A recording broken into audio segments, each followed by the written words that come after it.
This is Siena, a wonderfully preserved medieval city in central Italy. At its heyday, around 1300, it was one of the most civilized and prosperous places in Europe. Siena and the other Italian city-states of its time, like Florence, can stand as a new beginning in our story of Western art. Hitherto, the old medieval worldview had, put simply, divided the classes of society into the aristocracy at the top, the church, and the laboring peasantry at the bottom. But in places like this, we see for the first time in European history a new class, conscious of its own identity, the merchants. These cities were no longer controlled by feudal lords. They were republics. Here in Siena, several thousand citizens were eligible for election to the governing bodies, which met down there in the Palazzo Pubblico. And in the Palazzo, there is a fresco painted in the 1340s, which encapsulates their faith in the secular arts of government, in the moderating power of reason in human society. It's called The Effects of Good Government.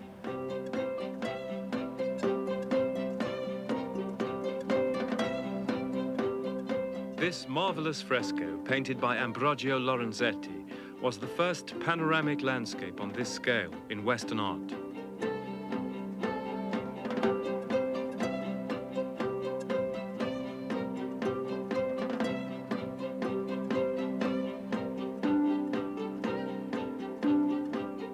The peasants bringing their produce from the countryside, the merchants going about their business, the elegant ladies of leisure, all are fused into an idealized image of the well-governed city-state.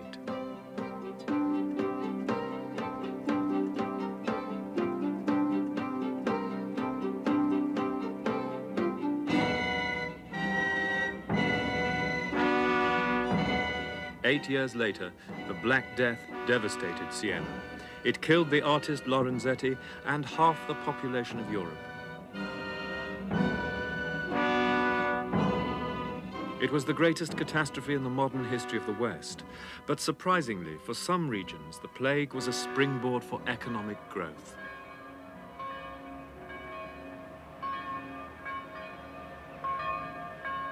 For the survivors, there were new opportunities. Florence recovered particularly quickly. By 1400, this was the city-state that dominated central Italy. The bankers and textile merchants were expanding their trading empires all over Europe.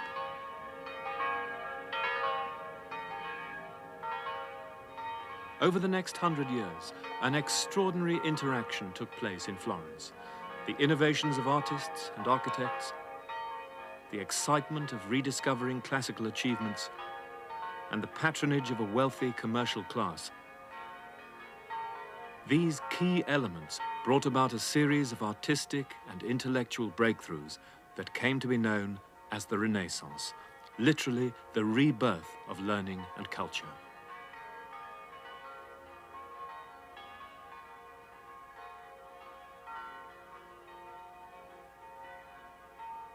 In the church of Santa Croce, a series of frescoes painted around 1320 were to have a revolutionary effect on Florentine painting. Here, the great merchant families competed with one another to commission the leading artists to decorate their chapels. In the chapel of the Bardi family, Professor John White of University College London describes how these medieval images came to life. This is a Franciscan church, and the Franciscans were the passionate preachers of the late medieval world. They used their words to tug at the emotions of the faithful, rich and poor alike.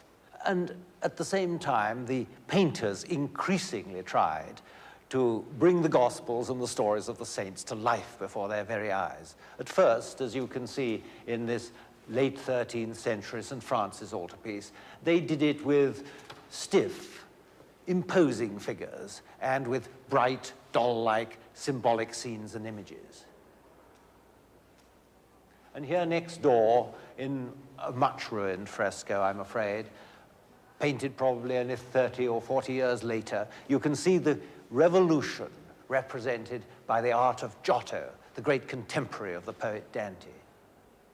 Here is a new, soft, warm reality, a new humanity and pathos, a new ability to take the faithful back and make them feel that they were actually there and filled with love for this loving saint whose love of Christ and love of life and of the beauties of the world wrought a transformation in the spiritual life of Europe. Giotto's frescoes gave a new sense of weight to the human body, a new sense of urgency to narrative painting. They became an academy for later Italian artists. Raphael and Michelangelo came here to learn from such dramatic images as this, in which St. Francis receives the wounds of Christ upon his hands and feet.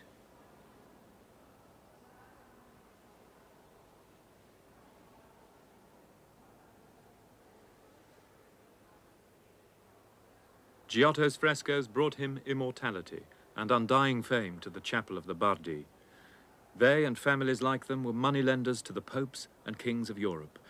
They were the pioneers of the new world of international finance, and the coinage of Florence, the gold florin, became the common currency of Christendom. Even John the Baptist, the saint of the desert and the enemy of luxury, is depicted surrounded by gold florins on the cover of a book containing the rules of the coin makers.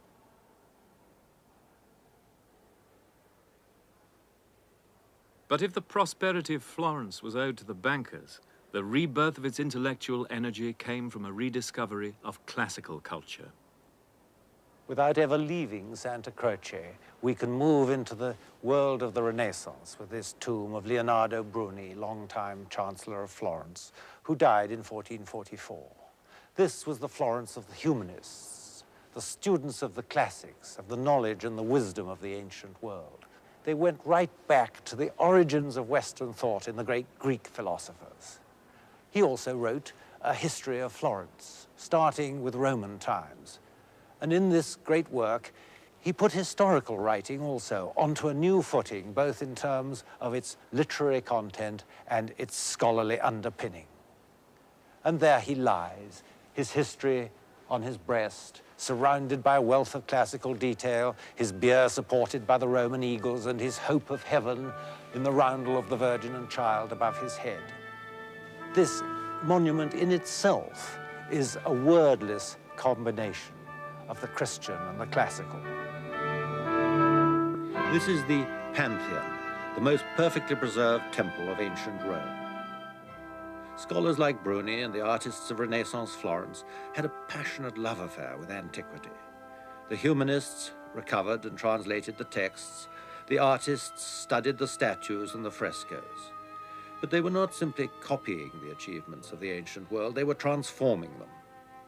This Renaissance design for an ideal city uses classical architecture to create a perfect environment based upon reason and order. And in perhaps the most famous image of man by a Renaissance artist, Leonardo da Vinci is illustrating the Roman author Vitruvius. Man, in his ideal proportions, is the measure of all things. Out of their preoccupation with classical harmony and proportion, Renaissance artists created these new images of man and woman.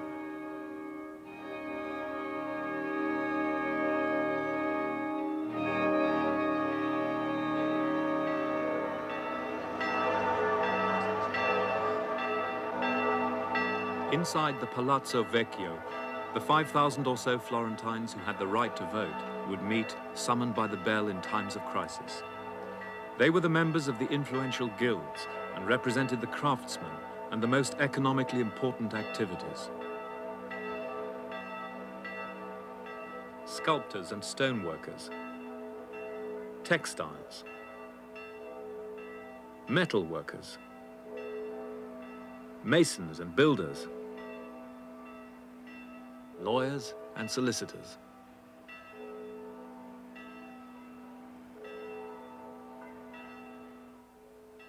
The engine driving the art of Florence at the beginning of the 15th century was competition between the guilds and competition between the artists commissioned by them. The Armourers' Guild paid for this powerful, alert image of their patron saint, St. George by Donatello. Roman art transformed into a vision of Christian courage.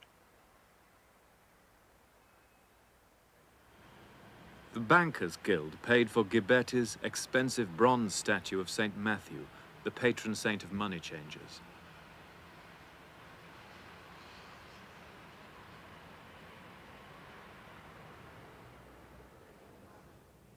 These reliefs are the two front runners for the most famous of all Florentine competitions, held in 1401 to decide the commission for new bronze doors for the baptistry. The subject is the prophet Abraham, about to sacrifice his son Isaac, and this entry by the young Brunelleschi emphasizes the violence of the act. Abraham holds Isaac by the throat to plunge the knife in. The angel seizes Abraham's wrist in a dramatic last-minute intervention. But Lorenzo Ghiberti won the competition with this relief, immediately acknowledged as an exhibition of unrivaled craftsmanship. The nude figure of Isaac is based on classical models. This is a triumph of the goldsmith's craft, embodying lessons learned from antique statuary and combining that with a Gothic grace learned from the art of Northern Europe.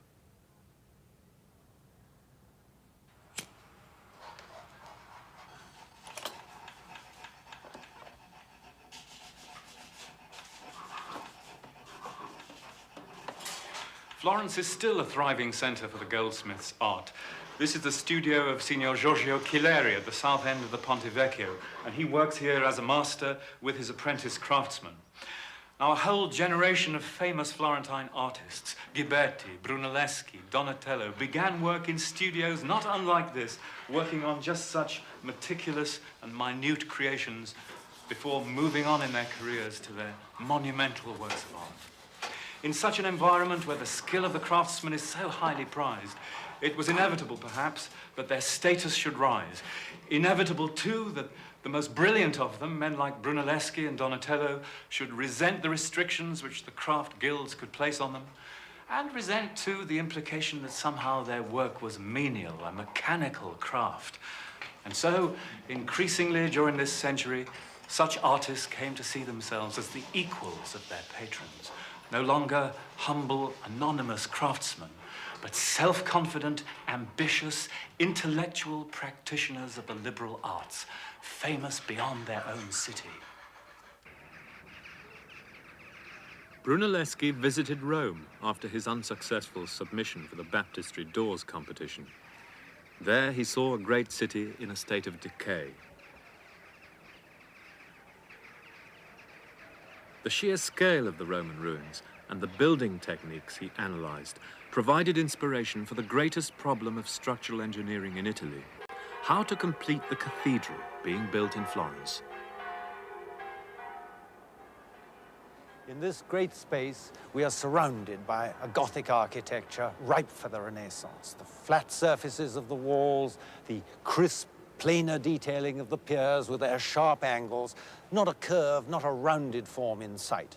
It all looks so precise and so completely pre-planned.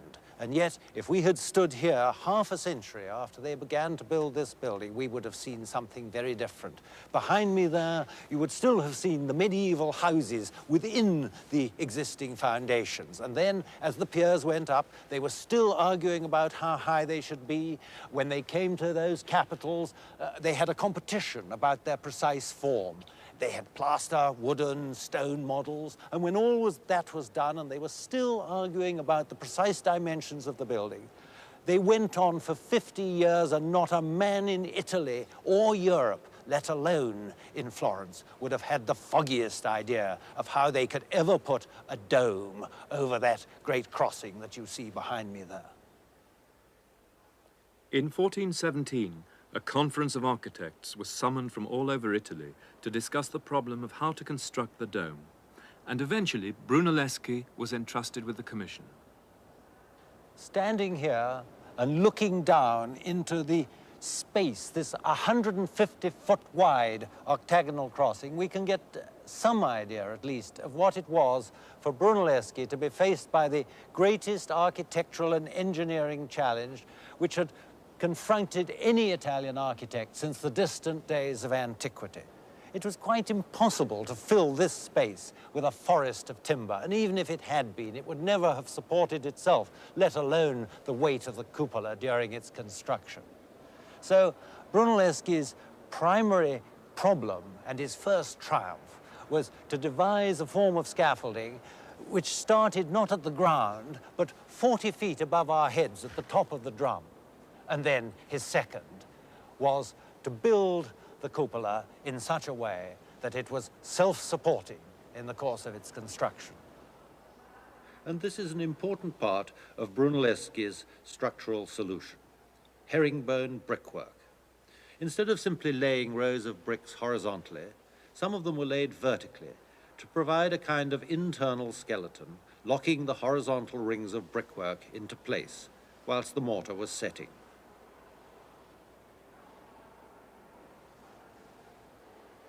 Enormous scale involves enormous weight, and Brunelleschi's masterstroke in building his cupola was to devise a double shell, built first of stone and then of brick to lighten it still further.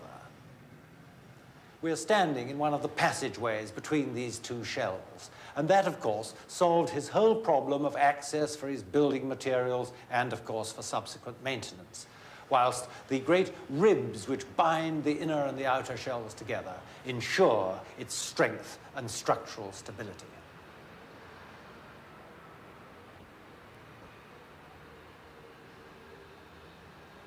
When we come out into the light, out of the dark passages and tunnels of the dome, we are surrounded by the classic forms of Brunelleschi's lantern.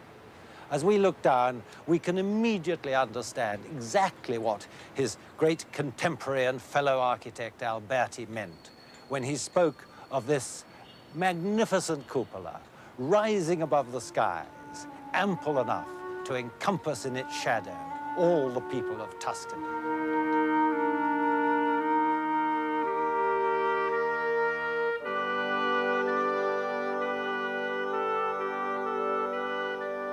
Not only did Brunelleschi's dome dominate the skyline of Florence, he also systematized the science of perspective, which was to dominate Western pictorial space until the 20th century. In Masaccio's fresco of the Trinity, probably constructed with Brunelleschi's advice on architecture, classical columns and a monumental barrel vault frame the figures of Christ and God the Father.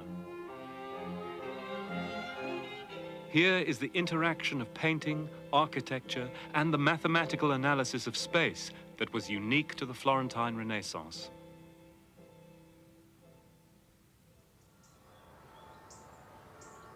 In 1419, Brunelleschi had begun the Hospital of the Innocenti. It was the first orphanage in Europe to be funded by public donations, and the architecture is a delicate blending of the Roman and the Romanesque.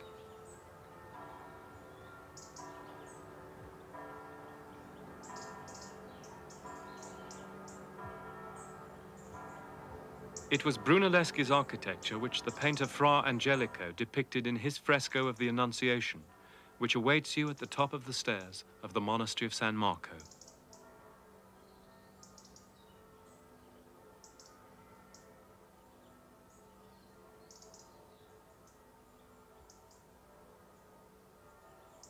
Fra Angelico lived and worked here, decorating the monastery with scenes from the New Testament.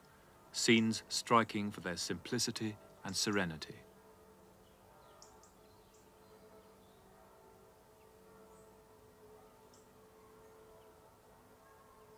Inside the cells, the world seems to retreat, leaving a single image suspended like a spiritual vision.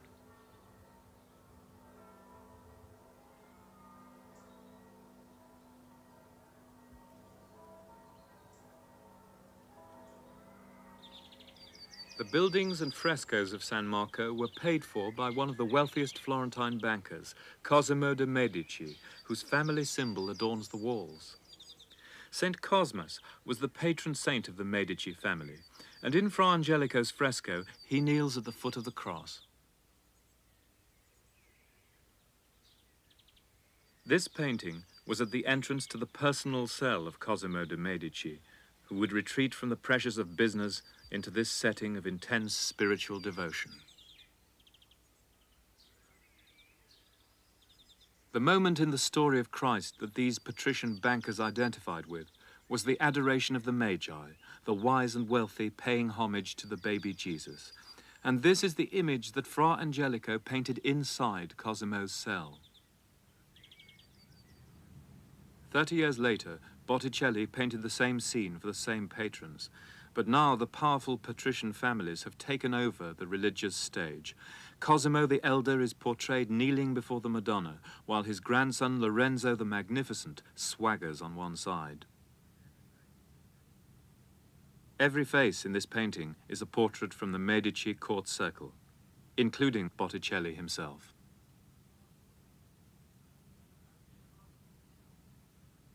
In another Botticelli portrait, a medallion of Cosimo the Elder is held by a fashionable young man. Botticelli's painting epitomizes the shift in patronage during the second part of the 15th century, away from the world of public competition into the private space of the Florentine palazzo.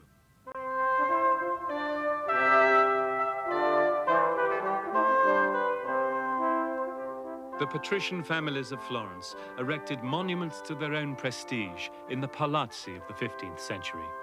Palazzo Rucellai by the architect Alberti was admired for its classical detail and the elegance of its proportions. More magnificent was the palace designed for Cosimo de' Medici. This was not simply a home, but the center of a vast banking empire. Massive doors and rough rusticated masonry on the ground floor, increasingly smoother stonework above, created a style that was to be imitated by palaces and banks in Europe and America for the next 500 years.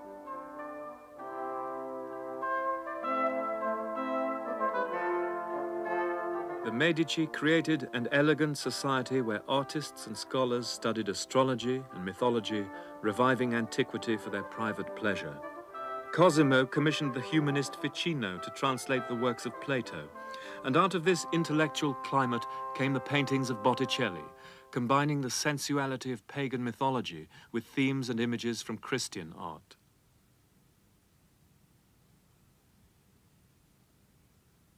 In his painting of the Primavera, Zephyrus, the wind god, enters the scene and seizes the wood nymph Chloris, whose mouth issues flowers as she is transformed into Flora, the goddess of spring.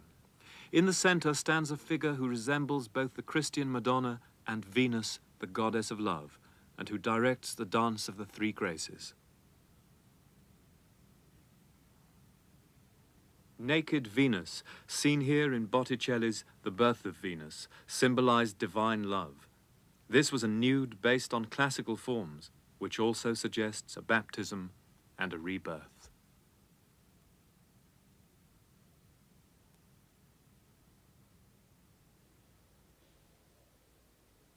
In Renaissance Florence, the nude again became the focus of artistic effort. Donatello's David, probably commissioned by the Medici, with its obvious reflection of the Roman past, is a masterpiece of technical virtuosity and erotic suggestion. But it was more than that. It was also a brilliantly inventive symbol of the Christian faithful, armored only in the Word of God.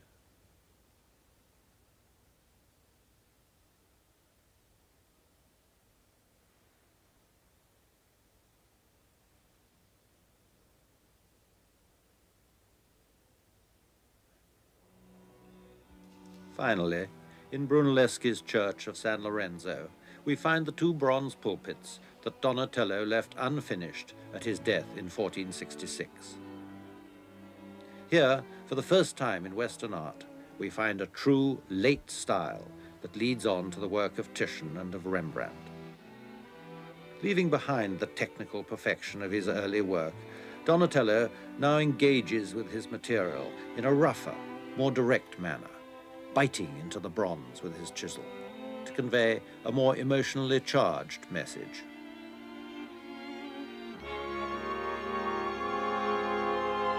Here, in the harrowing of hell, Christ's urgent figure reaches through the crowding souls to seize the arm of Abraham and pull him to salvation.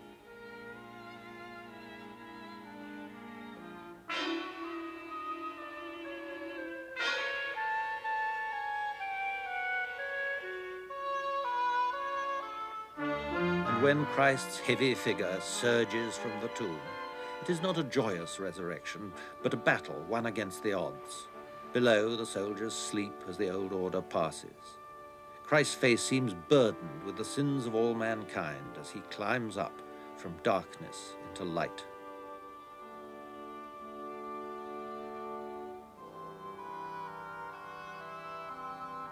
The fleeing devil of the harrowing has become a scorpion on a Roman shield.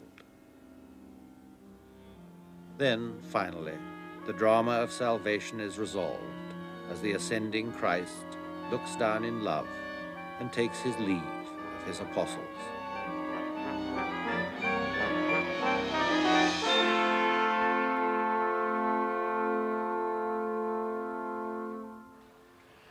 Looking over the rooftops and domes of the city, we can try to take an overview of that extraordinary period of artistic outpouring.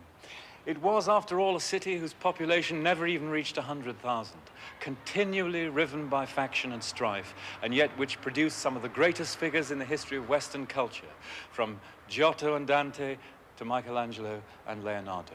It was, for example, a Florentine, Amerigo Vespucci, with Florentine maps and instruments, who named the continent discovered by Columbus.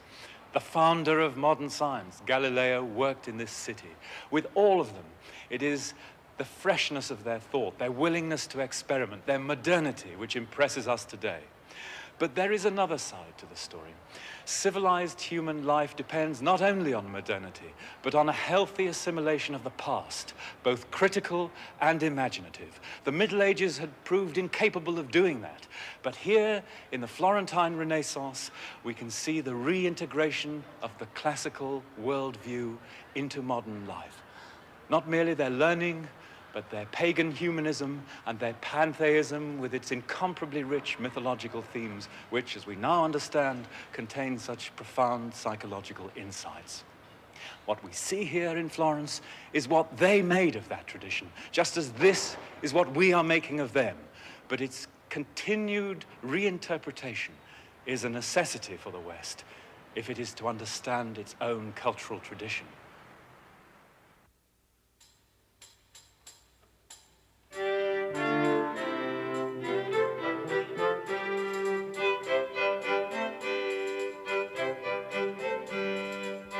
The art of Renaissance Florence came out of the city-states of central Italy. By contrast, our story of art in Northern Europe begins in the late medieval courts of France.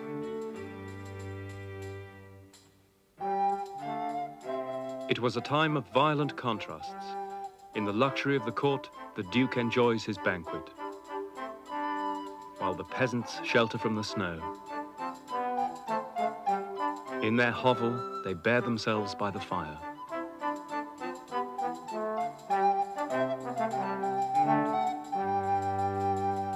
These illuminations were painted around 1414 by three brothers from the Netherlands, the Limburgs, at the French court of the Duke of Berry. The detailed realism of these faces and landscapes was to be a key feature of northern art in this period.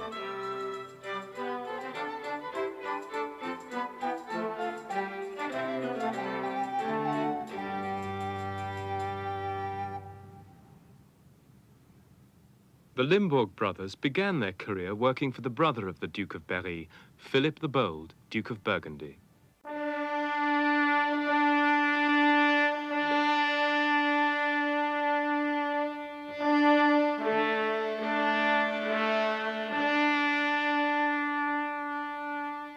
The Valois Dukes of Burgundy established one of the strangest and most extravagant courts of late medieval Europe.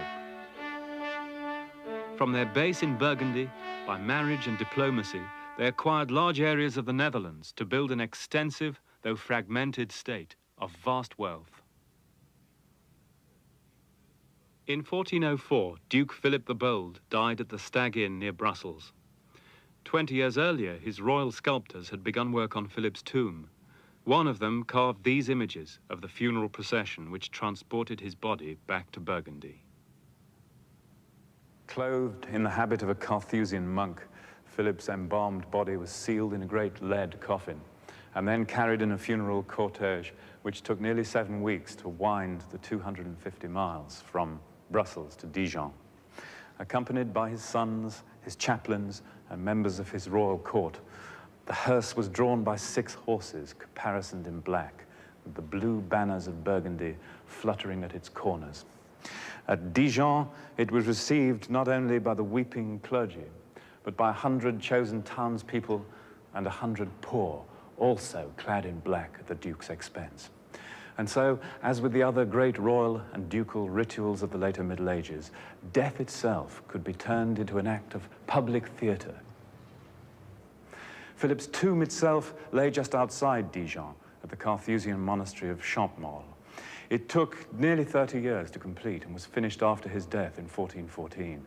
3 sculptors worked on it, but among them was a forgotten genius of European art, the man who conceived this remarkable evocation of that funeral procession, Klaus Sluter. He came from Haarlem in the Netherlands and worked for the Duke of Burgundy for 20 years in Dijon. Sluter's most impressive carving was a life-size monument known as the Well of Moses, with prophets from the Old Testament around its base. The well was placed at the center of the monastery of Champmort, where the Dukes of Burgundy were buried.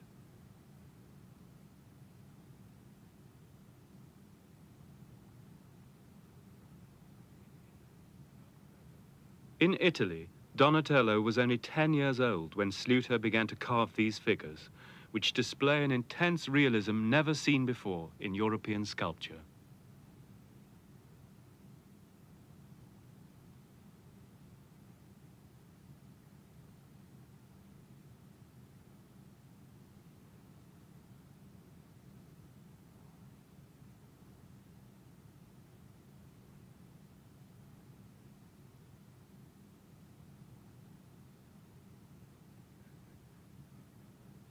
As this reconstructed model shows, the Well of Moses was originally brilliantly painted. The prophets deliver their prophecies like figures from a medieval mystery play. The whole piece was intensely theatrical, linking the prophecies of the Old Testament to the sacrifice of Christ on the cross. And originally, the well was surmounted by a life-sized crucifixion group. This crucifix was smashed to pieces during the French Revolution, and the largest fragment that remains is the head of Christ.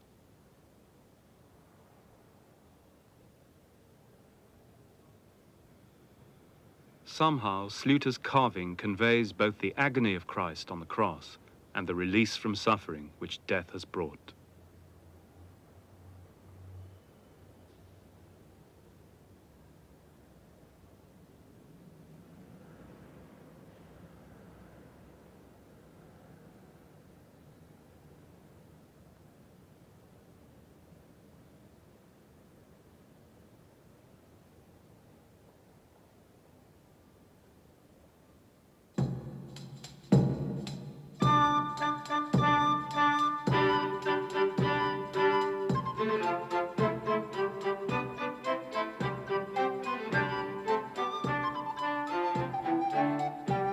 Life at the Burgundian court was not always dominated by thoughts of God and death. The Dukes of Burgundy were famous for their tournaments, their banquets, and their extravagance. They placed great importance on all the arts, so their court could be seen and heard as one of the grandest in Europe. Because this was a traveling court, moving between the palaces of their scattered duchy, many of their artistic treasures were portable: tapestries, metalwork, and illuminated manuscripts. All this medieval extravagance was principally paid for by the Burgundian Netherlands, the most highly urbanized area of Europe. During the 15th century, Bruges became the busiest port in northern Europe, while Brussels and Ghent became 2 of its largest industrial cities.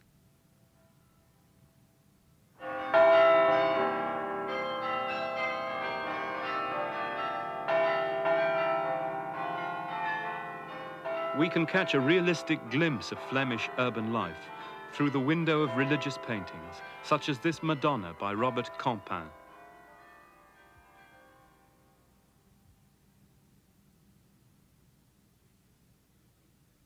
In Italy, 15th century artists used perspective and the study of antiquity to depict a suitable setting for their religious paintings. By contrast, a northern painter such as Campin, in his Mérode altarpiece, saw no great divide between the distant past and the present, between the look of antiquity and the late medieval world. Joseph, in his carpenter's workshop, is depicted with detailed realism, both the tools of his trade and the townscape visible through the window.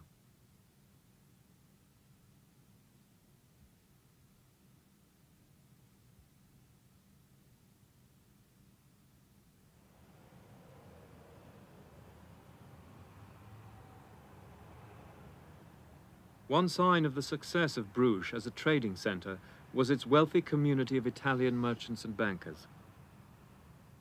Out of this community came the most famous wedding portrait in Western art. Here in 1434, Jan van Eyck shows Giovanni Arnolfini, a hugely wealthy Italian moneylender and tapestry dealer to Duke Philip the Good of Burgundy. He is about to marry an equally wealthy young Italian, Giovanna Cenami, whose family lived in France. And here you see the shifty, rabbity banker, one hand raised and the other joined to that of his new bride. The artist proclaims his witnessing presence in a bold Gothic legal inscription in Latin. This reads, Jan van Eyck was here. While Italians were developing their illusionistic art with the assistance of mathematically reasoned perspective, northern painters, led by Jan van Eyck, used many translucent layers of pigments in quick-drying oils to produce uniquely convincing pictorialism.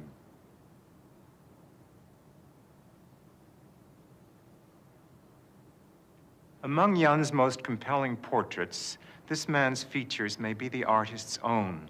They have some of that fixed, almost hypnotic quality that sometimes results from staring into a mirror for self-portrayal. We also know that artists in the 15th century often wore such flamboyant red turbans, which is another reason for suspecting that the identity of the sitter is Jan van Eyck himself. The most famous European painter of his day, Jan van Eyck was also a diplomat, mapmaker, and chemist. Enormously learned, he was concerned with Latin and Greek and studied Hebrew mysticism. Here, Jan van Eyck depicts the most powerful figure at the Burgundian court, Chancellor Rollin, kneeling before the Madonna. In such works, a saint usually presented the donor, the person paying for the painting, to the Virgin and Child. But Rollin decided to appear before the Madonna without benefit of introduction. So Van Eyck linked the figures with Romanesque architecture and a view of the heavenly city and landscape beyond, realized by the almost magical glow of the oil medium.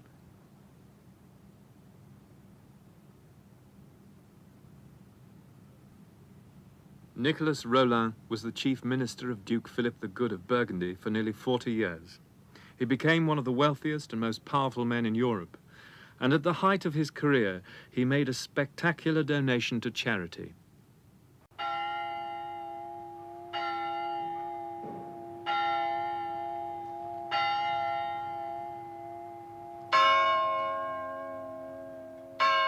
The Hôtel Dieu, or God's Hostel, a hospital for the poor, was founded by Chancellor Rollin in Beaune, close to the Duke's capital at Dijon.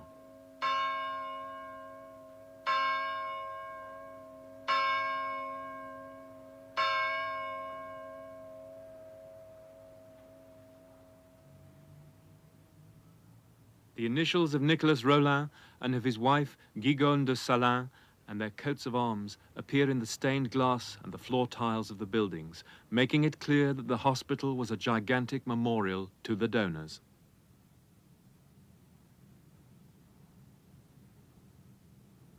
On this Sunday, the 4th of August, 1443, neglecting all human cares and in the interests of my salvation, in recognition of the goodness of our Saviour, from whom all benefits proceed, I found and donate irrevocably in the town of Beaune a hospital for the poor and the sick.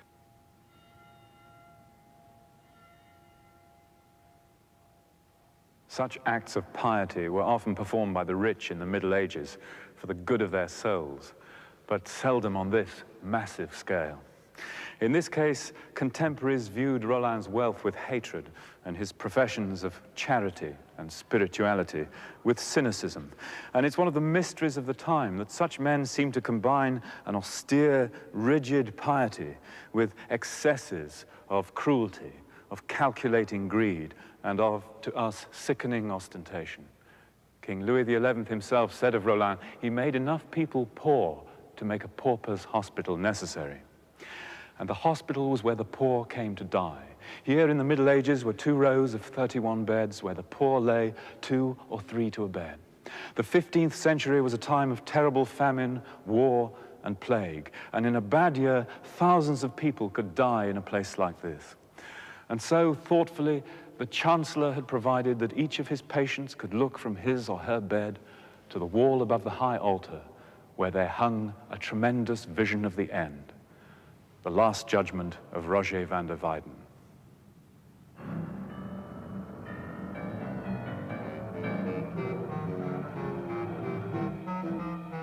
On the day of judgment, the dead rise from the earth to be judged by their Savior.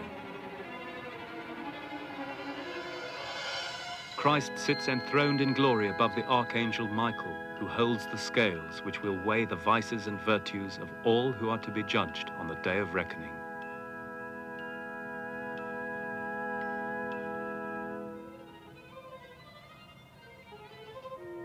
St. John the Baptist, Mary, the 12 apostles, and other holy figures intercede on behalf of the sinners, and the lucky few are ushered through a bland Gothic gateway into the kingdom of heaven.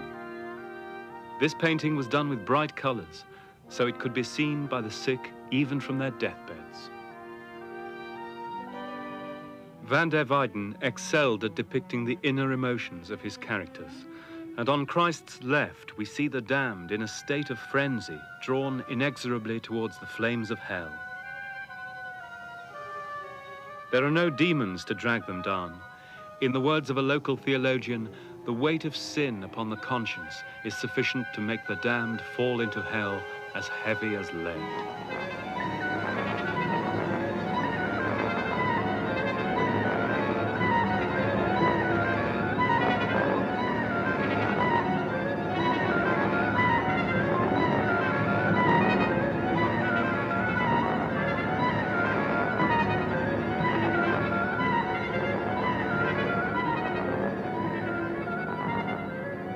As the year 1500 approached, many were convinced they were living through the last days of mankind.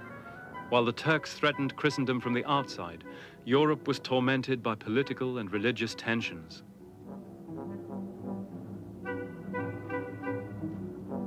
In the Netherlands, Hieronymus Bosch painted this strange vision of hell, composed of images suggesting the psychological disintegration of the late medieval world and the tensions of his time.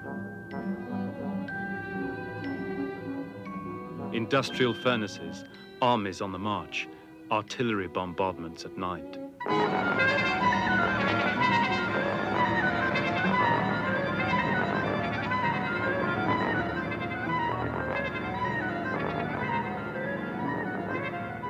The German printmaker who took the apocalypse, as described in the Revelation of St. John the Divine, and transformed it into his own pictorial territory was Albrecht Dürer, the first major artist to publish his work in the form of a book.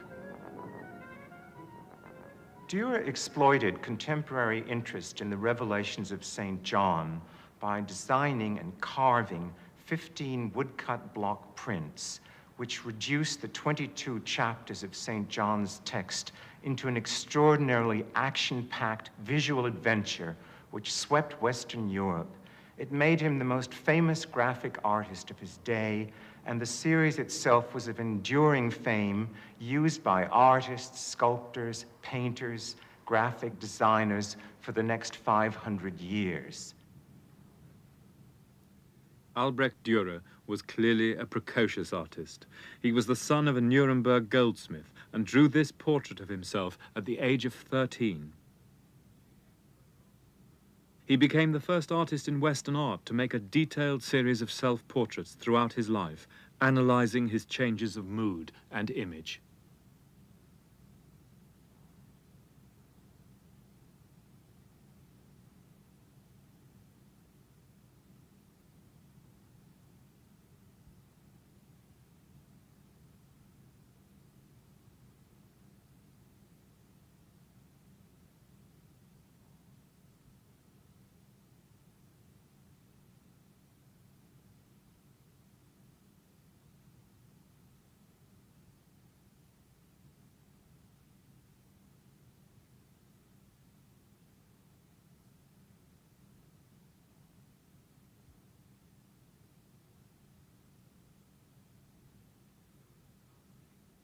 Dürer studied nature with the same incisive vision with which he analyzed himself. He was one of the first artists to go into the open to paint watercolors from direct observation. He wrote, "We German artists have grown up like wild trees in the forest, knowing nothing of the rules of proportion and perspective."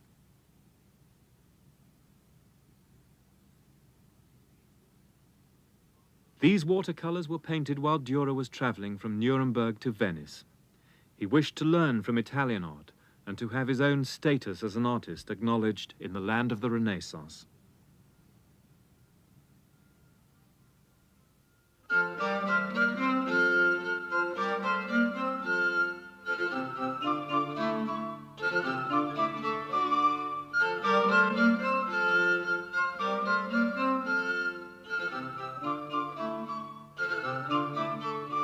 Venetian paintings from around 1500 show the city that Dürer visited, the wealthiest trading center in Europe. Giovanni Bellini, who painted this portrait of the Doge of Venice, was described by Dürer as very old, but still the best of the Venetian painters. The young German was gratified that this Italian master should ask him for one of his works.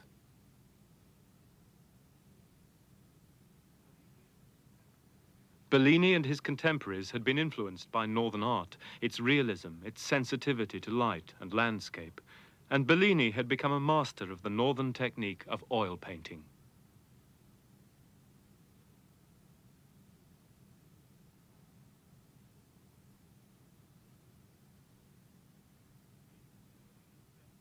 In his depiction of St. Francis, the whole landscape seems to convey the ecstasy of the saint's vision.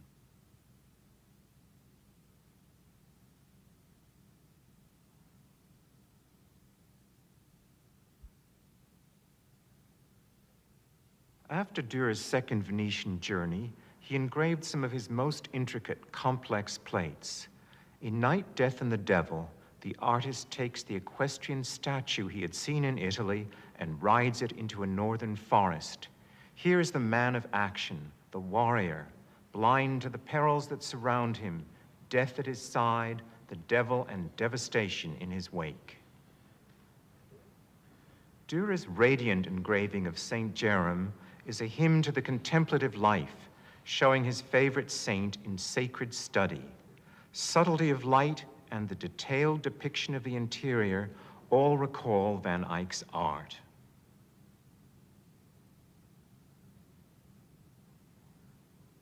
For his figure of brooding melancholy, Dürer may have used a Michelangelo Sibyl as his model. Melancholy is the dark side of genius. The discarded tools, a plane and saw, instruments and inkwell, all convey the frustrated artist, his creativity blocked. Albrecht Dürer was a northern genius who succeeded in assimilating the lessons of the South. The last and boldest statement of northern religious art can be found in the Isenheim altarpiece, the work of a German master.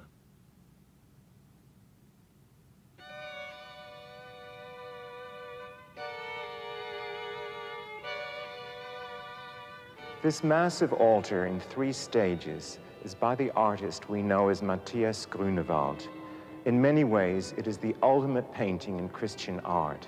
Never again would a painter feel quite so free to express the mysteries of Christian faith, ranging from agony to ecstasy. This altarpiece was painted around 1515 for an Antonite monastery which specialized in the care of skin diseases. The crucifixion is shown with unprecedented impact, in horrific immediacy, like a monstrous affliction, the last word in Teutonic torture.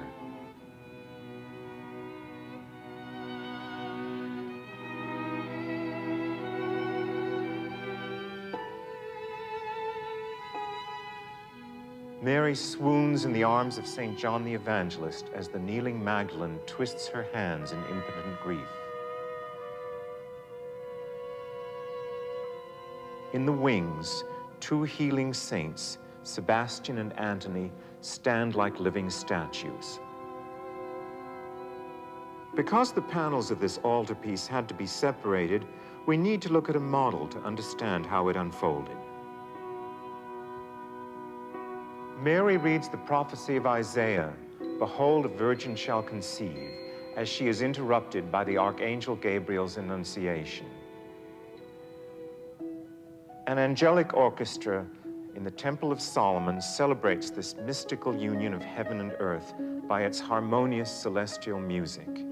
These happy sounds may also refer to musical therapy practiced in medieval hospitals.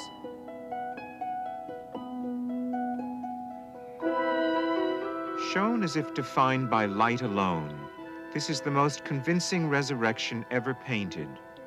Prophet of the atomic age, Grunewald conveys a sense of weightlessness as Christ rises.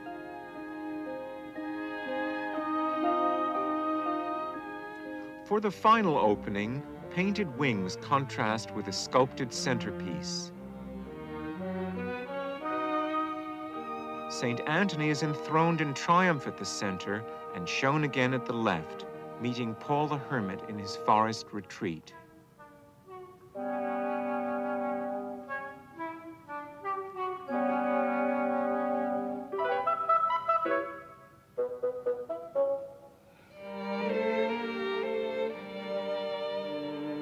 For this scene of St. Anthony's torment and trial in the wilderness, the artist brings back all the irrational, the images of monsters that he saw in medieval art and that of the 15th century. He gives them an amazing quality of reality, a sense of immediacy.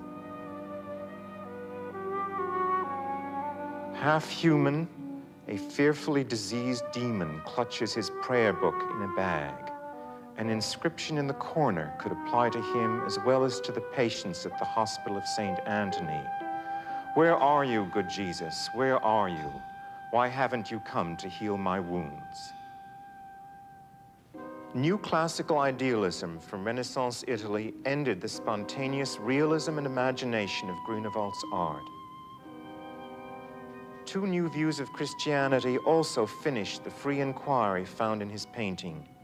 Both Protestantism and Catholicism had their own rigorous ideas of just how religious subjects ought to be shown, and these rather narrow concepts really ended the wild fantasies, the quality of individuality, which is so extraordinarily powerful in the monument that we have just seen.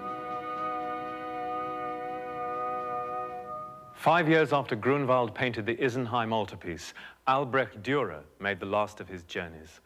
Not southwards to Italy this time, but westwards to the Netherlands, to Brussels, and to Antwerp. And there comes one of those electric moments when the life of art and the current of history come together. For there, Dürer was astonished by the beauty of looted Aztec gold, which had been unloaded in ships from Mexico. Wonderful works of art, he called them, the like of which he had never seen in his life. It was also a vision of the future, for the center of gravity of the West was beginning to shift from the Mediterranean to the western seaboard, and to towns like Antwerp and London, which would finance the domination of the West up to the present day. But that lay in the future. In the story of art, the powerhouse was still Italy. And the time of Dürer in the north was, in the south, the time of Michelangelo. And in Rome, the Renaissance was about to reach its climax.